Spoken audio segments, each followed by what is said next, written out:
Yeah, I left it last night.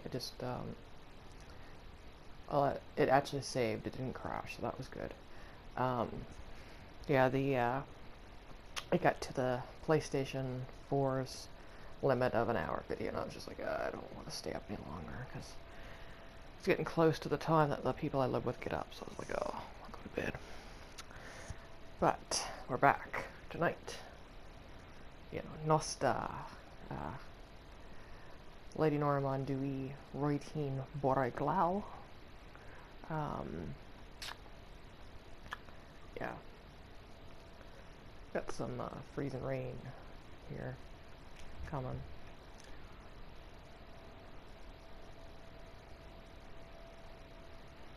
Nick's begging for treats. He just got up to right by the TV to beg for treats. It's like, you just had treats. And then he had extra treats because he ate what I had left for Neptune, because she wasn't out here. Yeah, Space Colony Studios replied to me. They said that will probably be fixed. That the PlayStation 4 demo is a very old version, like an old build, and that was probably fixed in the newer, like when the full game comes out on the 20th, which is Thursday.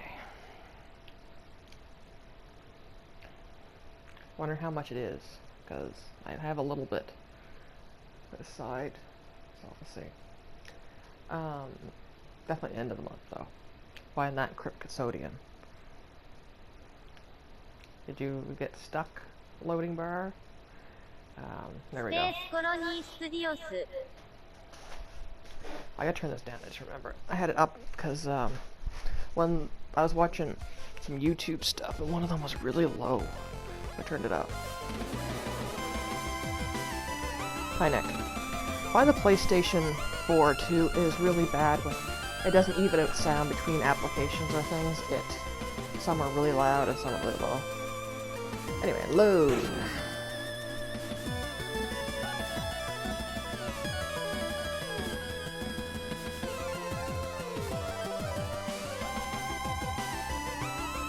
Did you bug out? Gonna let me? There we go. It took a while, that's what it was. But yeah, I'll show you that but also that's another bug that it is when you hit options and, so you want to override your save. Just want to show you that it works.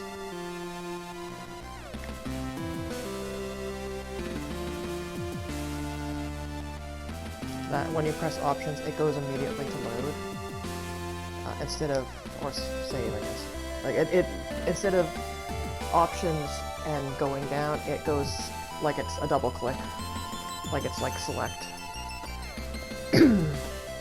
Anyway, we've talked to everyone here. I am not doing that again.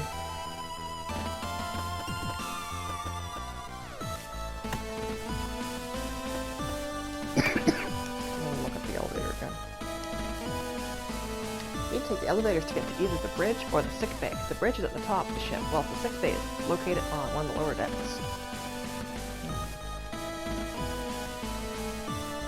Let me move. Yeah, I'm gonna go to get my...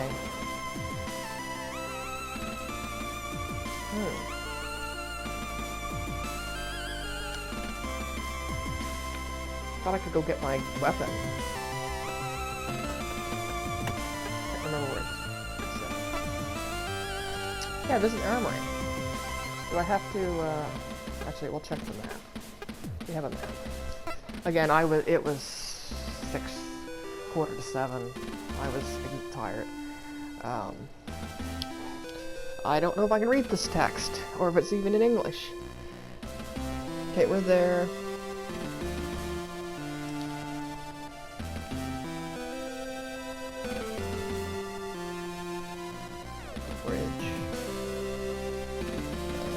Sick bay, bunkers,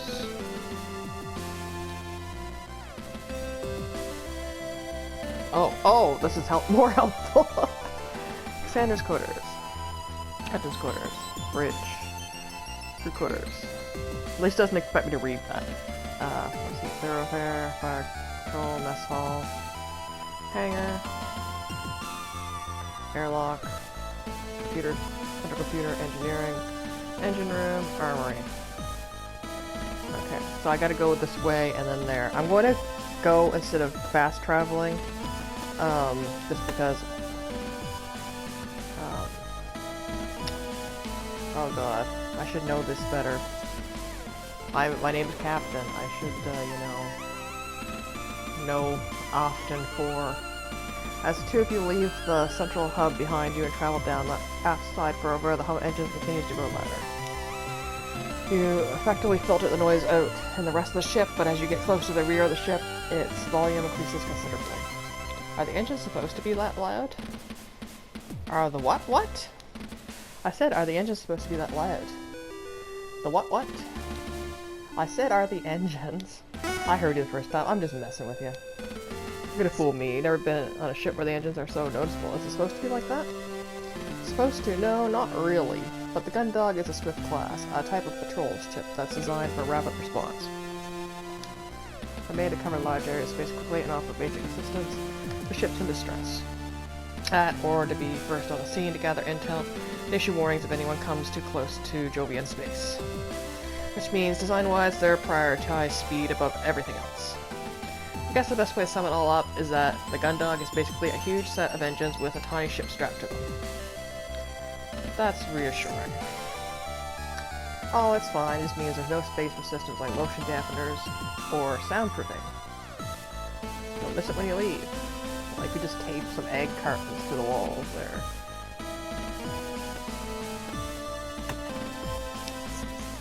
Release the engineering block. There you can access engine room, the main computer, and most of the ship systems. Though you won't be going anywhere near those systems if the chief has anything to say about it.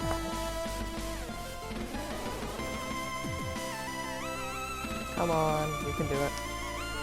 Down the corridor is Armory, where all the ship's firearms are stored. Normally access to is granted from the bridge, but since you're the security officer, you can access code into your keycard. Okay, we found the right way. I wasn't sure I had. I was worried I had gotten often for. Wrong. I swipe your keycard through the card reader. Like 4 should be front, but I was like, am I got this or not? I don't know. You swipe your keycard through the card reader, set into the terminal by the Armory store. There's a slight delay, but quickly enough, the terminal flashes a message, access granted, and the door slides open. First thing you notice with the Armory is that the benches and lockers remind you of the changing rooms from the training center back at the military academy on Europa colony. As you walk past them, you take a closer look and realize they are the exact same kind of benches used in the larger ships you've been stationed on, which had sports facilities and changing rooms on board. Instead of sports clothing and equipment, these lockers are filled with a selection of combat gear, from body armor to electroshock weapons, to a variety of small and light weapons. It seems like shitty lockers if they have, see-through doors. This is the first time I've actually ever been inside a ship's armory. You've been here a few days. I thought you knew this place like the back of your hand. That's not really surprising. It's only a security deal that would have access. Even in a situation where a ship's expected to encounter a boarding party, it's security's responsibility to distribute weaponry to the crew in advance. It's to ensure that there's no panic or crew don't get a hold of weaponry they're not supposed to use. That's standard regulation. You should know that. Oh, especially since you're, like, the rank above me. Well... Oh, I remember from my firing training was that I dropped my electroshock weapon and actually zapped one of the other girls from operations. Our trainer made me use a hand-cranked battery charger to recharge all the power packs as punishment. That must have taken forever. You bet, but you should have seen my gun show afterwards. Pew pew. Yeah, getting ripped there. Which reminds me, Captain said I was authorized to collect my sidearm. I should get to it whilst I'm here. Yeah, that's why we're here.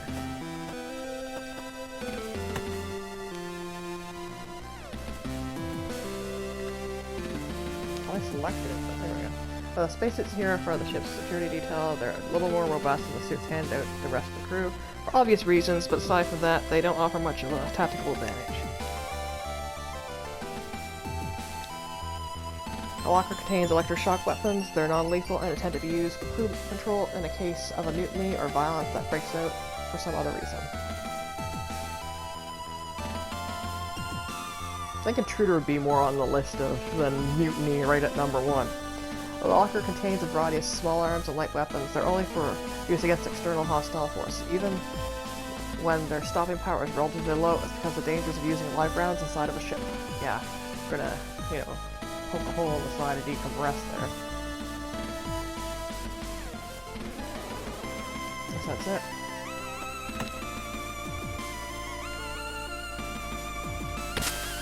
This is the weapons locker with electroshock weapons in. I'm authorized to take one small weapon from here as part of my role as security officer. This one will do. Yeah, they didn't actually say small, she said appropriate. And if I think, and she told me that she runs as tight a ship as I think. So it's like, I could take something bigger. Because I think it's appropriate. You got an electroshock gun. What's that? It's just my standard issue duty weapon for my role as a security officer. Fires a barbed projectile that contains a miniature battery. It's non-lethal, but more than enough to stop someone in their tracks. Yeah, it's you know, a taser pretty much. I see.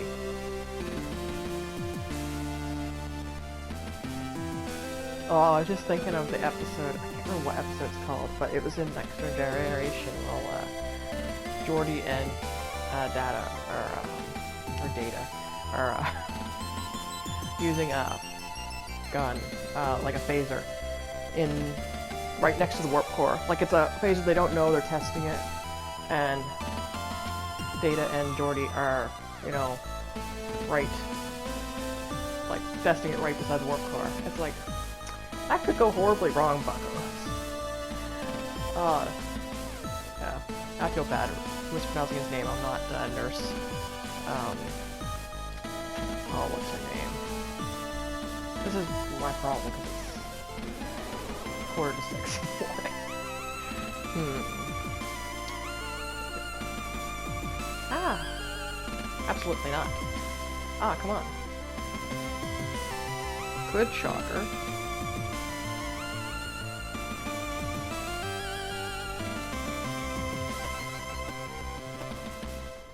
Let's see what we got. We got this. Electroshock gun that uses non-lethal rounds to deliver 5,000 volts of the target. It's intended for use against the crew in case of violence that can't be escalated.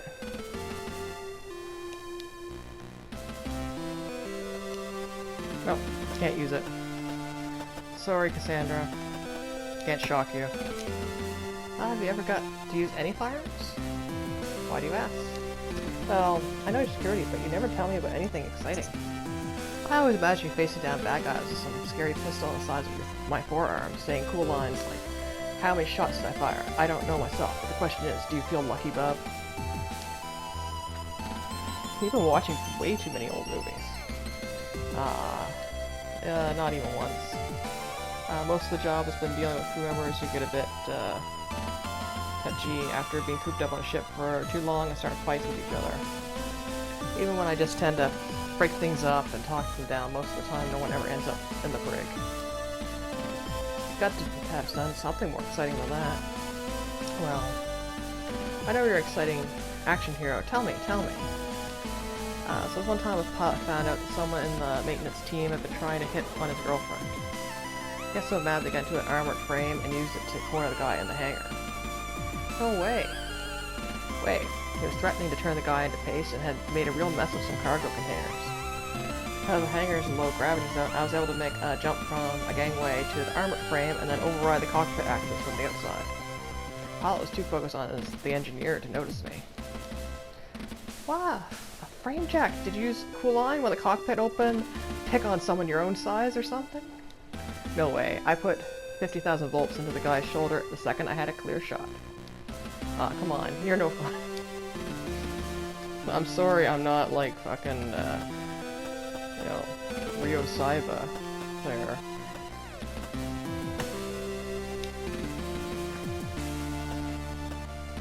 Okay, we got this now. We're going to engineer, we're going to talk to the chief. As two of you continue through the off thoroughfare, the throttle engines grows louder still.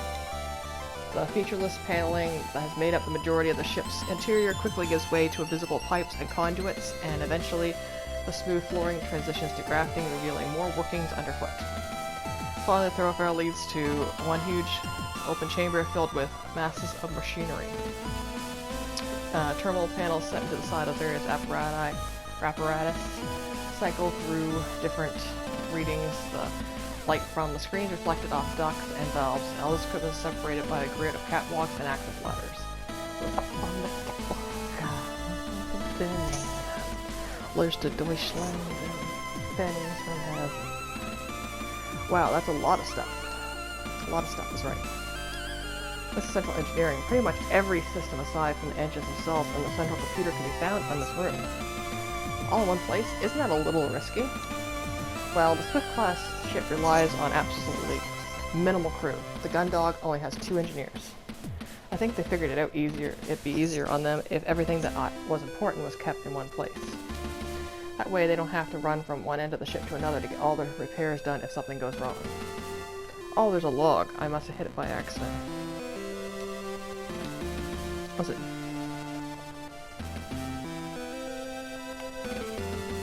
Okay, it's just up on the joystick. I thought maybe I pressed it.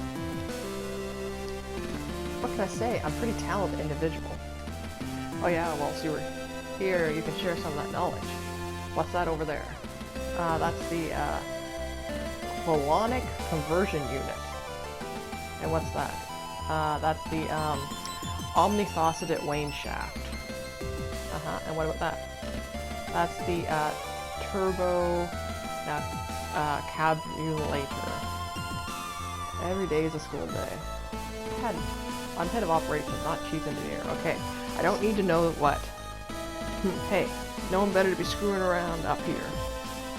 You both jump, a stern voice barks at you from below.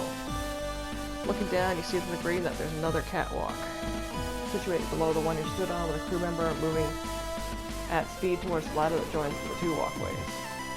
I swear, I find so much in the single terminal readout out of place, I'm stuffing the tube view into the organic processing system. I have to retrieve one more pen from behind the compressors. The crew member continues to grumble as they ascend. Quinn, you better not be here to tell me that your favorite pen has somehow fallen into the system block again. Oh, she's beefy. Well, no chief, but I got it right here. Damn straight, you do. Now make sure you hang on to that one, or you're going to need someone to pull you out of the system block instead. Like, I've been following Space, Colony Studios on Twitter since I played the demo originally, but I have not, like, kept up with them because I kind of, you know, was hoping to play the demo before this, and I wanted to know the characters and stuff from my playing instead of from the promotional material.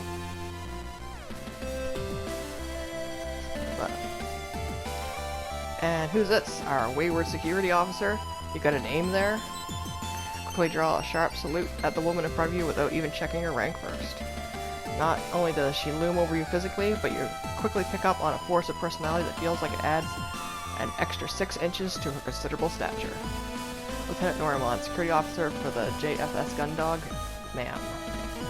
Less of that ma'am business, Norimon names Mackenzie Cathays.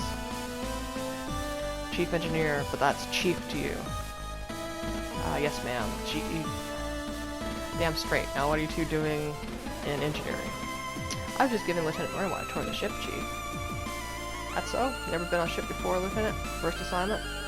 Never on a Swift class, chief. I've only served on strike or supply classes to date. That's so? Which strike vessels? The JFS Victory and the JFS Thunderbolt, chief. Victory and Thunderbolt, huh? Don't think either of those are too less than 3 years or so old. Probably wouldn't have seen what the new Steamline distribution systems. Yeah, they also run Duke, I think, too. I wonder if any of you have seen the power coils, though. I think the Victor is part of that production. Duke and Sandra exchange a quick, nervous glance as Chief, who had previously seemed like she was about to physically throw both you out of engineering, suddenly began a conversation with herself. Continue to stand with a nervous attention as she ruminates about ship components. Chief, is there anything I can do to help you with about those ships? Oh, huh? Lieutenant, didn't you realize you were still here? No, you're off the hook, Norimon. Unless you can tell me whether the Victory was outfitted with the 3rd generation V-Pack upgrades anyway. Sorry, Chief, I don't think I could. I wonder if that's because the retrofitting takes into account space availability in the ship's interior, for minimal traversal impact. Although maybe it could be that it takes. I think that would be a good time for us to move on. Good idea. Oh, that's all, Chief. We'll be going now. Oh yeah, sure. Don't let me catch you screwing around in here again.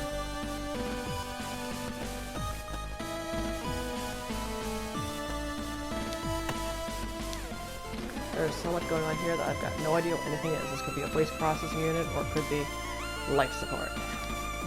Sorry, Chief. What was that? Oh, the unit's part of the life support system. The exact which part of the assignment is central of sorts. It continues to sample the atmosphere on board the ship to ensure that it's at an optimal level to keep us all alive.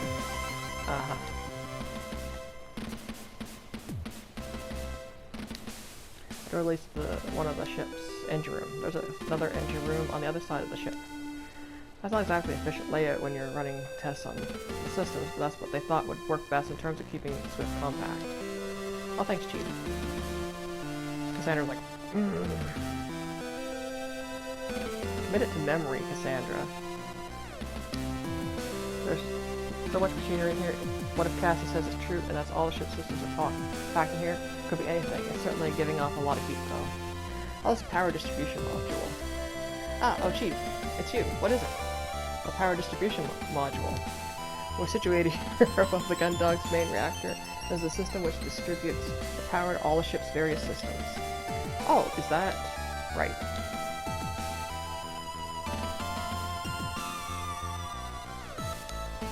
A door leads to the central computer room. It contains the ship's mainframe, and all that ship's terminals are connected to it. Also runs the majority of the ship's hardware. There's a primary access terminal located in there too that gives off access that no other terminal the ship offers, but for security only the captain has use of it. Great, thanks for the heads up, Chief. Cassandra's getting pissed at me for a second because I'm, talking to this beefy woman. It's like, oh, she's telling me things, and you can learn some stuff too. Yeah, in Lifeline, Beside You in Time, the fourth Taylor game, there's a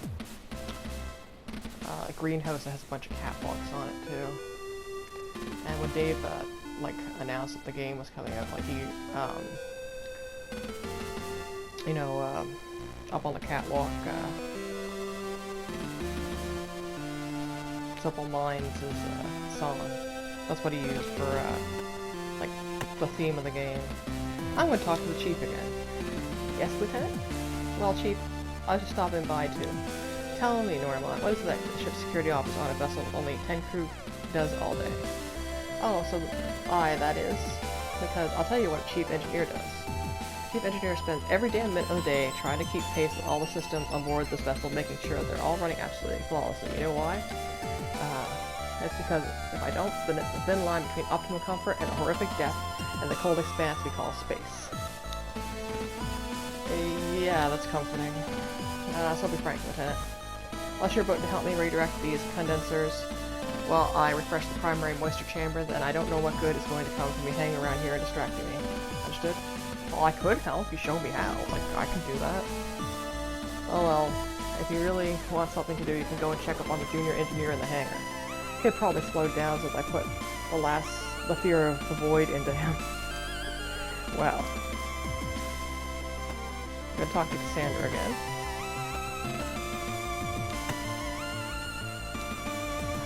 Well, really, when Chief says we shouldn't screw around here, she's right. We should probably get moving. What do you do? Why would you say that? Well, really though, who the hell dropped a chocolate bar into the secondary moisture converter? Let's go. Let's go. As melted into the outlet valve, I'll kill them. What the fuck, Cassandra? That's why you were getting freaked out.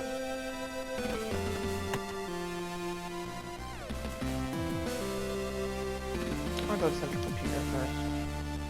Then we'll go to engines. Key power through the key reader set the terminal by the door leading to the central computer. Door doesn't open. Instead, you hear a harsh tone for the terminal, which is now displaying an error message. Look at the screen. You see a message displaying in large flashing letters. Access 9, insufficient authority. Oh, even with the security clearance, you won't be able to go into the main computer room. Because staff is so small, the ship's computer handles a lot of tasks that normally be done by a crew. Controls a lot of really sensitive functions that only the captain and the operations team are allowed access. Oh, I don't think any of the ships I've been on had a computer system like this. Bigger ships, yeah, the chief just told us we couldn't go in there. Bigger ships usually have their computer distribution among multiple systems across the ship.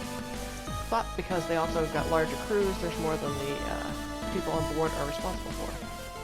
And it's because the Swift class is so small, there's such a limited crew, they need to assign more functionality to the computer. Because of that, it's a lot more vital than one screws around with it. I see. You said that operations have access. Can we take a look using your authority? Well, since the whole reason I'm here is that I didn't exactly take my responsibilities with the Reliance computer system seriously, Captain told me I'm not to mess around with it. Ah. Yeah. Well, you shouldn't, like, you could show me. You don't have to touch it. You can't leave anything alone. Well, it's not that interesting anyway.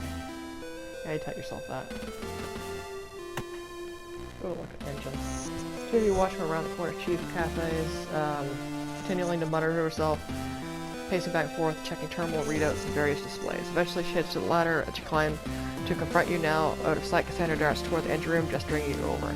Checking over your shoulder in case the chief has reappeared, you make your way to her just in time for the doorway on the entry room to open. Cassandra to disappear inside before you can raise any objection. Well, it's got to be better than staying here with the chief.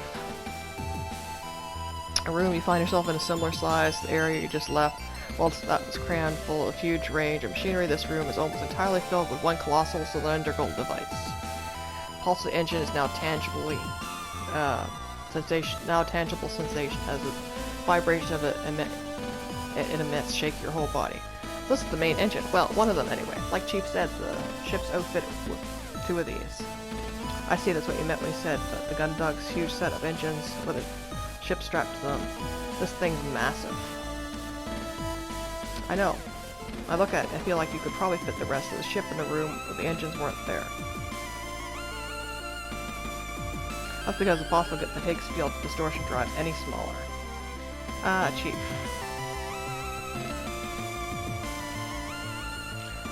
Chief, I know, you said, these engines are actually combination nuclear pulse engines built around a Higgs field distortion drive. If the HFDD wasn't here, then this engine would be about 10 times smaller than it is. Though here they managed to improve the efficiency of newer NPEs, so it's possible that the space saving could be more like 11 times smaller. Can either of you two tell me how an HFDD works? HFDD, you know, Higgs field distortion drive. That's what they're teaching you at the academy. It's a drive that allows ships to move forward beyond speeds allowed by conventional engines, although it's nowhere near faster than light. So they tell us around the solar system without needing to worry whether we'll live long enough to see the end of the journey. Anyway, everyone knows about the existence of the Higgs field. It's what allows interactions with the Higgs boson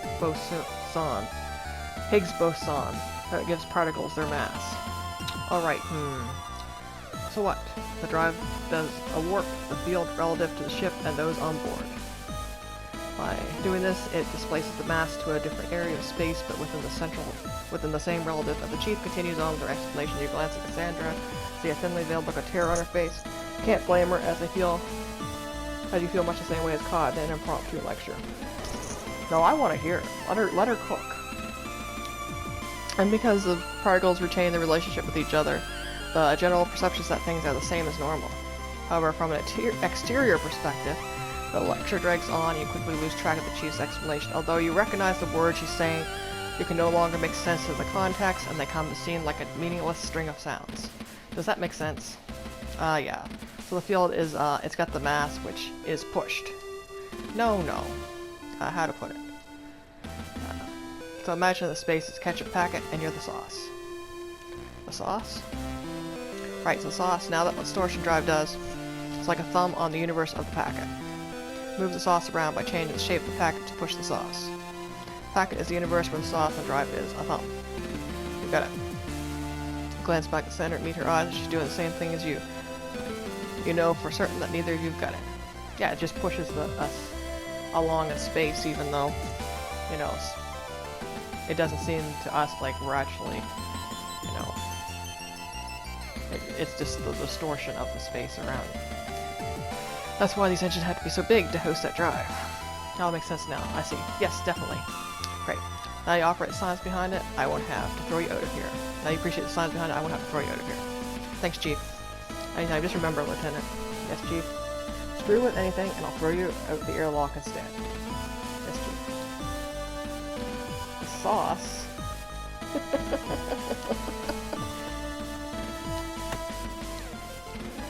One of the ship's two engines, apparently it's that big because it's a combination of standard nuclear pulse engine and the Higgs field distortion drive. I almost lost consciousness when the chief was explaining it to me.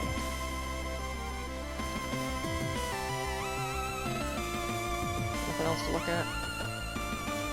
Talking Sandra again. So we're the sauce. Right. And the universe is the packet. Well, the field was the packet. The field is the universe, or the universe the field. We're going to have some very theoretical, challenging meal times.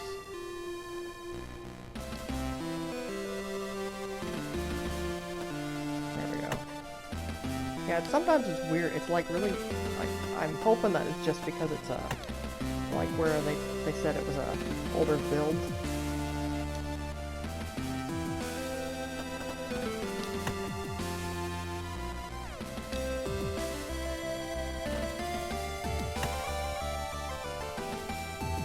Oh, look at the airlock. That was the newest tweet. Instead of you're here when you're not bored and that there's something wrong going on.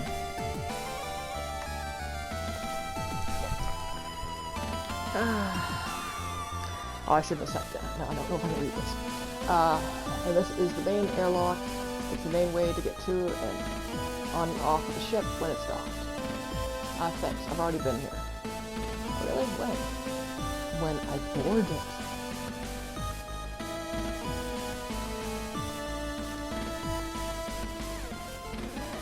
Actually, I think I'm confusing it with someone else. What else can you tell me? Let's get one of the best views of the ship for one thing. You look around but can't see any windows. You wouldn't suspect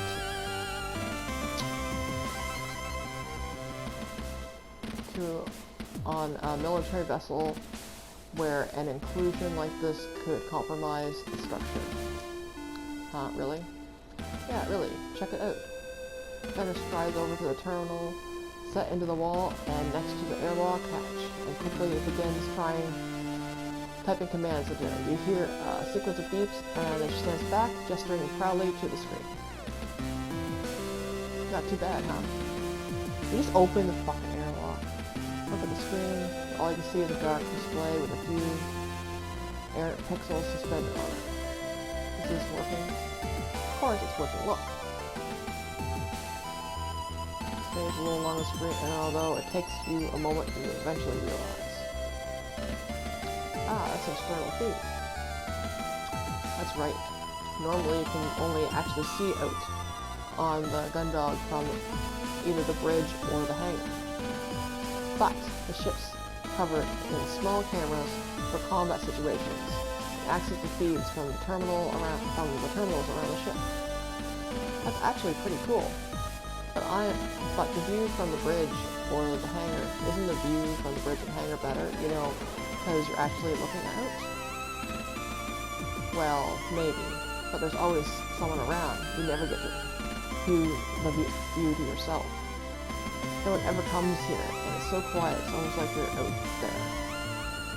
I guess I can see what you mean. It's pretty quiet out this way, and with a fancy screen like that, it's basically the real view. I knew you'd understand. I'll add the command to your terminal access. That way you can come out here and see the stars whenever you want. Thanks.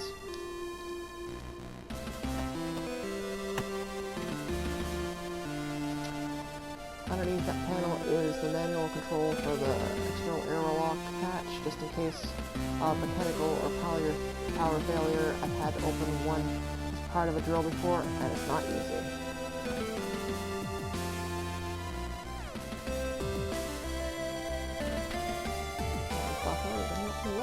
Aside from the fact it controls the airlock, it's a terminal like any other.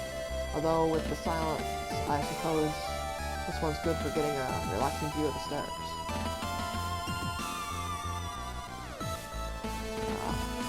most spacesuits are for emergency only. Every crew member has an assigned suit that's stored near their main station.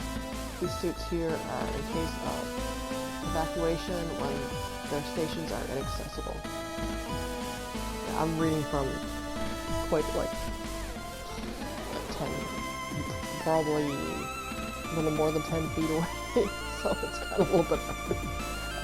This is the main crew airlock. The crew it's used to load and offload basic supplies and equipment. Everything else is brought in through the hangar airlock. Anything else? No. Okay, we'll talk to Cassandra again. So you come out to the airlocks a lot? Define a lot. More than once for coming on board and once for departing. That's nothing wrong with hanging out in the airlock. You could be doing your job, Cassandra. You know, you just need a bit of personal space. On a small ship like this, it's the only place you can really get some time to yourself. Even on a big ship like the Reliant, there's not many places to get away from everyone. I just find it really relaxing to know I'm as close to being out in space, away from everything, everyone. It kind of feels like I was made to be up there, not cooped up in here. Yeah, to me it'd be terrifying that we'd be in this close to where you can get sucked out. It's enough horror movies and stuff. Actually, I don't want to be in space personally. The idea of space is like the same as, you know, deep water. I don't really want to be in it. I don't want to put myself in that situation. I didn't know you enjoyed that part of space. For most people, looking out into the expanse is, for too long, triggers a kind of existential dread. Yeah, that's a mood. I know a guy on a smaller ship that couldn't bear to look out into the space. He'd start getting the jitters whenever he did. Sometimes he'd get drunk on duty and he'd start saying all kinds of weird stuff about how humanity's souls were never meant to be unbound from gravity. I don't know. It's just like there's something out there that's calling me, you know? Well, it seems like with your compulsion issues that this probably isn't a good spot for you to be with security codes to, like, unlock it. Well, that's until I'm late for my shift, and the captain sends a ship-wide message telling me to haul ass up to the bridge. Then I know there's something calling me.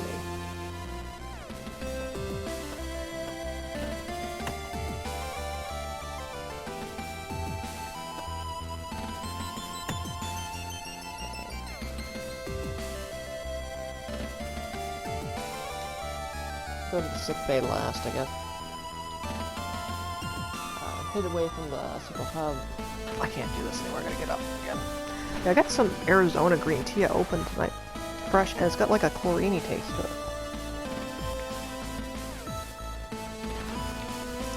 So I've lots been eating pineapple all evening, so I don't know if it's just my taste buds affecting it, or if it's actually not the best. So I'm gonna call about it on Tuesday. Can't call about it, you know, with the holiday. It's Heritage Day here, which is, oh, I can't know what her name is, but she was an artist, I think.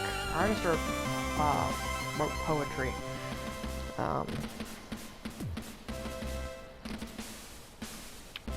I know she had curly hair. Can't remember her name. I should know this. This really bugs me that I can't remember. Now I'm gonna check, because this is bugging me that I do not know who our Heritage Day is about. Also, my browser, my cloud browser, has been acting up quite a bit lately, and I don't know if it's just something I bugged out or if it's the server, because it just doesn't connect all the time. Heritage Day, Nova Scotia. As you head away from the central hub, the noise from the engine becomes quieter and the ambient temperature feels noticeably cooler. Thoroughfare stretching out in front of you with doorways leading to other areas of the ship visible in the distance.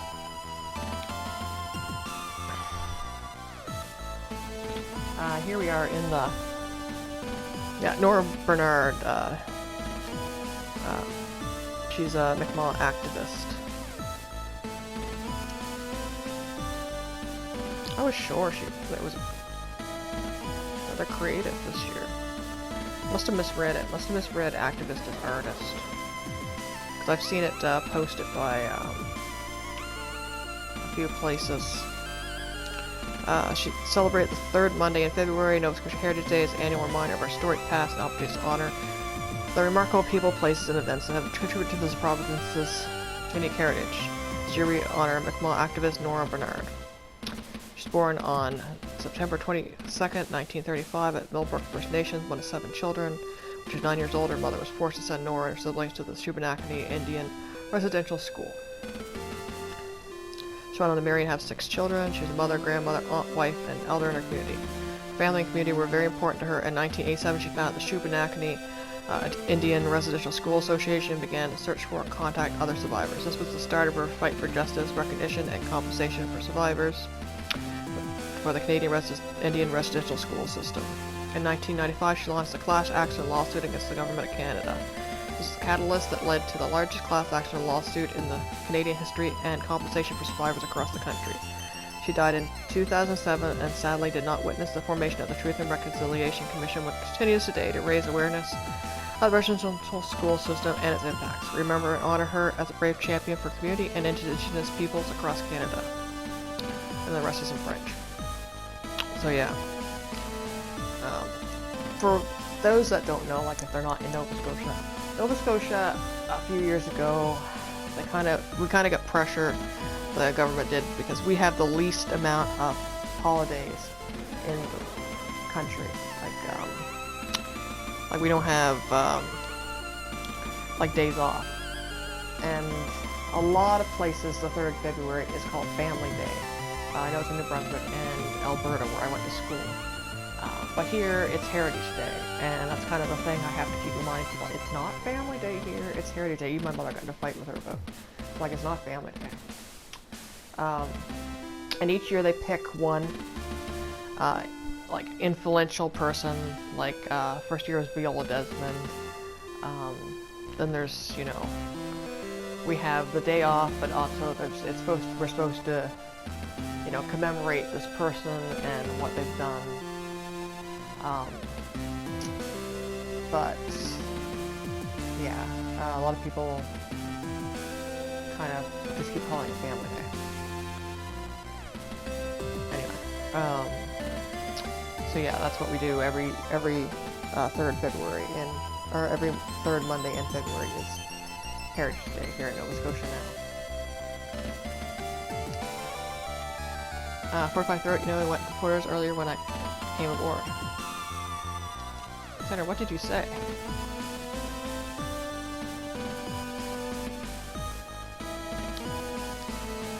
Forsyth Thoroughfare.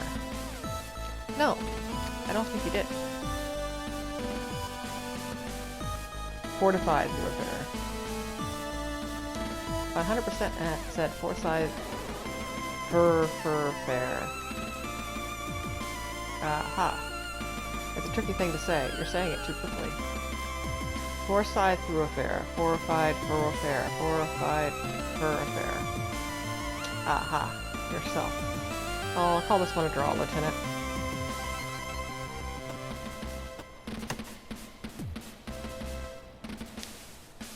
I don't want to see anyone there right now with the crew of the small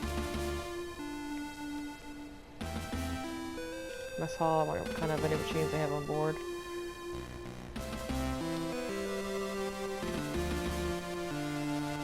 Well, like we know Cassandra wants to go to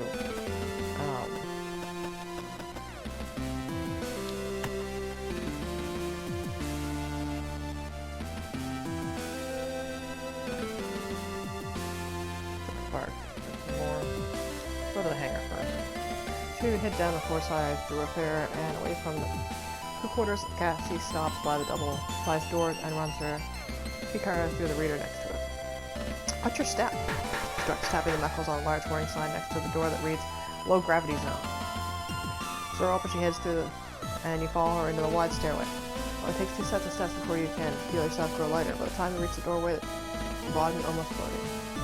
I'm surprised there's not like a little cutscene thing like where it's, you know, the player sprite with Cassie floating.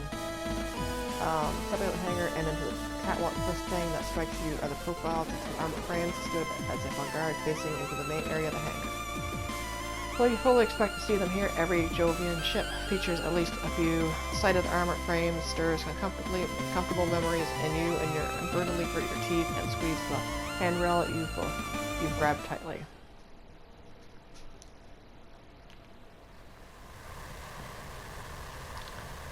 Polite too, man. They're firing us. There's so many of them. Oh god, man. No. Oh, so Cassie's going to be here before we have a war flashback. Okay. Line of retreat's totally cut off. We can't get back to the ship. Ma'am, what do we do? What do we do? Stop panicking and form up. 3 and 4 on me. We're going to punch a hole through the formation end.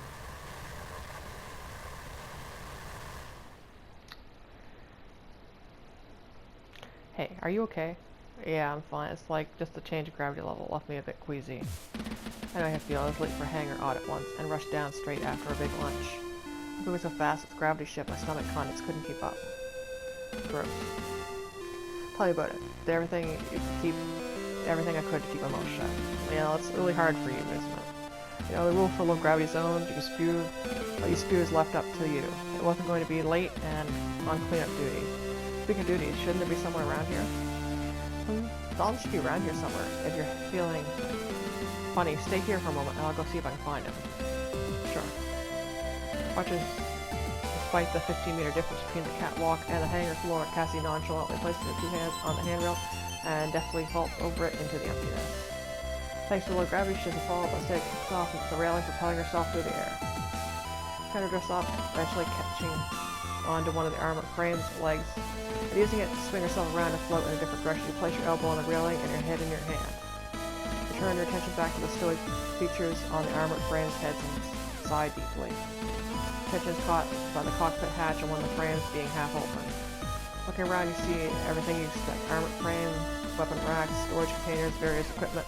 All of it is restrained appropriately and fastidiously arranged. The cockpit catch is the only thing that breaks the pattern. That's weird, I can't find him anywhere. You know, it's definitely a ship right now, so it should be around here somewhere. Looking past the commander at the armor frame with the jar cockpit hatch, thought strikes you. I think I might have an idea.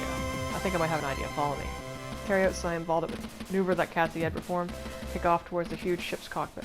Once close enough, you grab a hold of its arm and pull yourself up towards the open hatch. A few seconds later, Cassie appears beside you and you both notice the sound of gentle snoring coming from within the cockpit. Well, Lieutenant Commander, I think this is an operations issue, so I'll let you handle it. Leaving the discipline up to me again, huh? Sandra nimbly clambers up to the armored frame, positioning herself right above the cockpit, bracing herself on the machine's chest. She brings her heel down sharply and repeatedly on the armor. Cadet Grange. Attention. You hear a muffled scream from within the cockpit, followed by a dull thud, a string of muttered cursing, and then finally a figure emerges from the cockpit. Ma'am, I was just checking the calibrations on the AF. I got some feedback that. Oh, it's just you, Commander Quinn. Excuse me, Cadet? Just? Is that how you dress as a superior officer, Cadet? Ma'am, no ma'am, this was just expecting you to see you in a hangar, ma'am. Well, I can tone it down a bit, Dalton. Yes, ma'am. Good enough, I suppose. Anyway, Cadet, this is Lieutenant Norman, Ship Security Officer. Oh, ma'am, Cadet Dalton Grange, Junior Engineer. Good to meet you, Cadet. Looks like they've got you working hard. Looks like, no ma'am, well, this is yes ma'am, not too hard. I'm falling asleep, no ma'am. I was recalibrating the sensor array and, take it easy, Cadet. We've all taken a nap in the cockpit in our lives. Well, of course we never took cockpit, naps with the Chief giving us our orders, so you probably need to get back to whatever you were doing, huh? I totally forgot she's going to kill me. Good kid, right? I feel sorry for him already.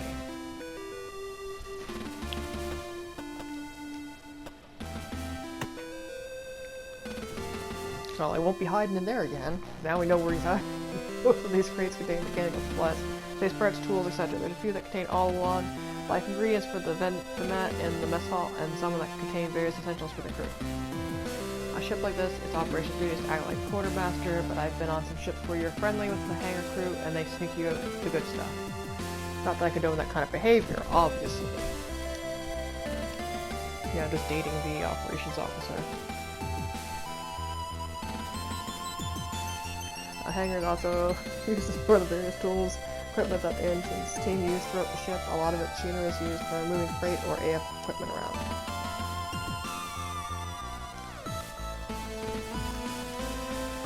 Main hangar door is typically used only when the ship is docked and to bring on board large containers of equipment. On a ship like this, the AFs launch from smaller hatches underneath them.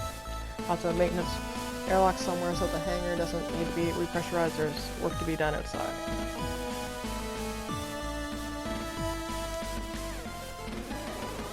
Yeah, we're looking at it. There we go. These two armor frames are both Juno models, the workhorse of the Jovian Troll Place military. They look like they're a newer type than the one I piloted on the Kite. ... Almost piloted it.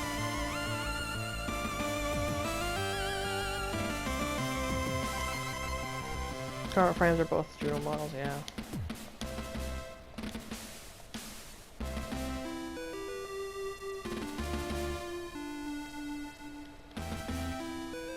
Oh. Did I check that? Oh, over there. No, I guess I did. Oh. There we go. Use the various tools, equipment, engineers, teams at the ship. A lot of machinery used to move around the freight rate. Yeah. Okay.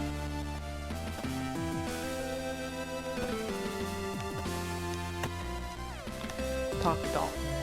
Hey cadet, how's it going? Arg. Hey there, take it easy, it's just me. Oh, Lieutenant, sorry, I thought you were someone else. What's the crew possibly doing that's got you so jumpy? Not the crew, it's just the chief. She really likes the surprise inspection. Make sure I'm working as fast as she expects me to. At least once a day I'll be alone somewhere, and then suddenly, Cadet Dalton report. I didn't know how she does it. I'll have an eye on the entrance the entire time. She can still appear from nowhere. I think she uses the maintenance ducts. Take it easy, I'm pretty sure it's just us in here. Okay, if you're sure. Anyway, can I help you, Lieutenant? I'm just getting to know the ship and its crew, finding out what they're all about. Yeah, I guess that's what makes sense. So what are you up to here, Cadet? I'm actually working on 2 projects at the moment as part of my engineering degree. First is my own project, high-density rapid expansion emergency sealant for hull breaches. So like foam. Working on a compound that's designed to be released in case of a breach, seal up cracks, and to prevent atmosphere loss. I'm pretty impressed with it. How's that going? Not too well, Lieutenant. I intend to be used within the ship as a safety measure for the crew. But the technical officer who oversees my progress back at the Academy has instructed me to find a way to weaponize it. Yeah, this is the problem, how things get going. This is like, you know, with, can't remember the beginning part of it, but it's Moby Dick. I can't remember the beginning of the title. It's the, you know, the, anime where, the creator of androids, had built a weapon and he was like, no, I don't think we should use this. Like, just because you can doesn't mean you should, and then they punished him to keep his mouth shut.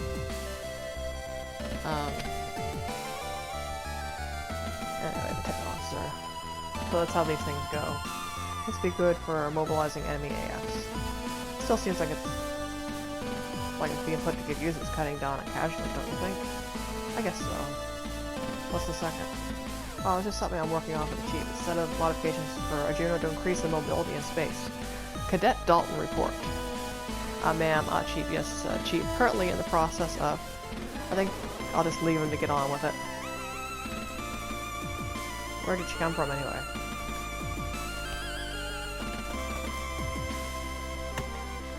Oh. Can't talk to the Chief. Wish I'd worn my uniform trousers today. What's up? I was thinking we could play low-gravity tag or something, but now that Dalton's back up and about, we can't. I don't think he's gonna snitch on you anytime soon. That's not what I mean. Yeah, he'll just show him your panties. I don't follow. Honestly, have you considered the issue of floating around in a skirt? Oh. Just count yourself lucky. I would have kicked your ass. Yeah, it didn't matter if I saw. Okay. That's it. Four side through there.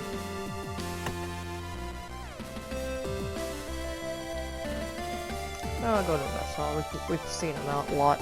Here we got the highlight of the ship's tour. The mess hall, yeah, like the replomat, you know. Sam's face is radiating happiness as he gestures through the double doorway that you stood by into the mess hall. On the side, you see a canteen like any other. Tables, chairs, vending machines, it's all here. This is the highlight. Looks like a pretty standard mess hall to me. You bet. Do you know why? Tell me. Because they've got both the different kinds of vending machines. The red one that stocks the spicy potato chips and the white one that has all the different chocolate bars. Ah, so it's all bases covered, huh? They all got all the fundamental food groups. I'm not sure. Hey, Quinn. High voice calls out from further in. I hadn't noticed it previously because Cassandra's enthusiastic presentation of vending machines, but someone sat in the far corner, stands up, drops a half-smoked cigarette into a coffee cup, and strides over. Yeah, it shouldn't be smoking on the ship either. Not with all this like artificial atmosphere and stuff. What's going on, Quinn? Who's this? That was it. Room day. Were you just smoking in the mess hall? Take it easy, Quinn. I sat right by the extractor vent for the meal vendor. No harm, no foul. That's not the point. Just strain on the air scrubbers from cigarette. Yeah. Anyway, who's this hottie? Well, cat's got her tongue. Name's Harvey Rumney. What about you, good looking? Lieutenant Cassius Norman, ship security. Cassius Norman? No way, really? Last time I checked. Well, alright, good to know. That's all for me, Norman. You know where my quarters are, right?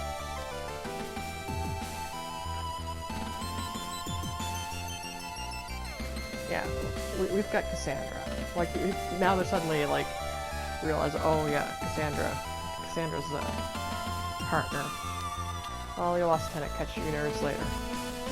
What was that all about? I can't stand this sometimes. They swagger around the ship like they own the place just because they're one of the only 2 pilots on board. Newsflash, Har. Second best pilot out of 2 is last place. Don't worry about them too much, they're not worth it. Arg. Yeah, I should probably be handling, like, this should be your job, Cassandra, to deal with the sexual harassment. Especially with, like, you've got people, like, a mostly female crew.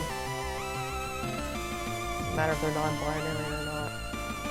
I smoke a cigarette in here. I've got coffee, pretty gross. I don't know why smoking on a ship hasn't been banned yet. I don't know why it's not. Should be. Like I said, especially, like, we're in the future. We should have, like, vapes and shit. Like I said, both kinds. For some reason, certain ships might only have one red one or the white one, so I can get why she's excited. Standard food vendor unit installed in all JCF ships. It's half robotic, half chef, half vending machine. You select what you want and it repairs it for you. Screens are almost all along like synthetic reproductions, but it's pretty convincing. When you're done, you can slot the plate back in for cleaning.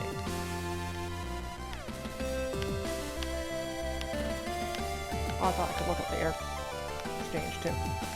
We'll talk to her more about this sleaze. You know, it's pretty weird seeing a mess hall this quiet. I like it. On bigger ships, you always got to queue for the machines, or they run out all the best snacks before you're a day out of port. A ship like this, you can get whatever you want, whenever you want. How much problem you've had with snacks running out before? You don't even want to know. On the Reliant, I was operational on preferential ship for the chocolate system. Tricky, but I did what I had to. That sounds like it breaks a ton of regulations. Regulations only get broken if you get caught. I don't think that's how it works.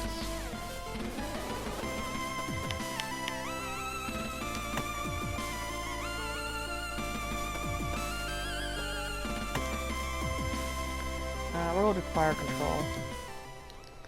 Moving forward, mess hall at hangar cracks to continue the first and the foreside thoroughfare. The door at the very end of the corridor is shut. The words fire control painted on the large stenciled letters. Cassandra swipes her keycard through the reader by the door before turning to you. This is the fire control. The gunner's probably here, but, well, you'll see. It's pretty cryptic. That's pretty cryptic. While Cassandra through the doorway, your eyes take a moment to adjust as the strip lighting that illuminates the rest of the ship is now conspicuously absent. Instead of the entire room is lit by the phosphorescent glow from an alcove full of screens and readouts. Looking at the screens, one seems not to be showing much more than a few specks on a black background. From experience, though, you know that what you're looking at is a live feed from the cameras all over the ship's exterior. Yeah, because when you looked out the airlock